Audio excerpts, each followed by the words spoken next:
Let's talk about where we live. They call it Earth. They tell us it's a place where water exists on the surface of a ball, a three-dimensional sphere spinning and flying through space. A rock with water clinging to it. They tell us this rock is flying through endless black space, spinning, arcing, tilting, traveling billions of miles every single year, and somehow everything stays perfectly in place. And all this, we're told, is explained by math. That's what makes it true, a math equation. But the entire model is built on assumptions, on theory, on a story we are told to accept while disregarding thousands and thousands of years of human civilization. Apparently, they were all dummies, and we are the smart ones. We figured it out because we know math. We have scientists in white robes who tell us exactly where we live, and we trust them because we paid to go to school to get a diploma that says we are intelligent. But in reality, what they gave us wasn't knowledge. It was programming. They didn't free your mind, they trained it. They put you in prison, and you now carry inside your own head a matrix you defend, a worldview you didn't build, but one you were handed and told never to question. And once you begin to step outside that matrix, you realize something unsettling. You don't even know where you live. What is this world you wake up on every day? Do you really truly believe you're flying through space on a spinning rock with water stuck to the outside of it? Because when you actually look at observable reality, water doesn't behave that way. Water doesn't cling. Water doesn't curve. Water always finds its level. That contradiction alone has shaken millions of people awake.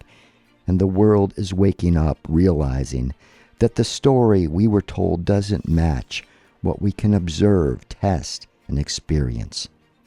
The hardest part of this awakening isn't for people who never went to college. It's for those who did. Because when you hold a piece of paper that says you know the truth, admitting you were wrong feels like admitting you were duped. An ego doesn't allow that easily. That's cognitive dissonance. It's not about intelligence. It's emotional. It's identity. If you admit the model is false, you have to admit you don't know what you thought you knew. And that shakes people at their core. Their reality collapses. Their self-image collapses. So they defend the system instead. This is how the system was designed. You cannot awaken until you are humble enough to admit that you were programmed, that you were brainwashed, that you don't actually know what you were told you know. We have been lied to about the world, about ourselves, about our place in creation. And until you admit that, you cannot learn the truth. The people who are waking up never believed they were special. They never believed they were smarter than everyone else. They were humble. They were curious. They were willing to say, I don't know. Maybe that was by design. Maybe God planned it that way.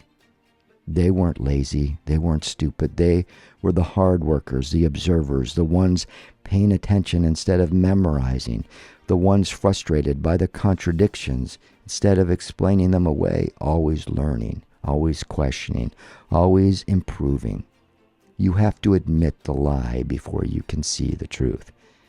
And that is the hardest thing for most people to do.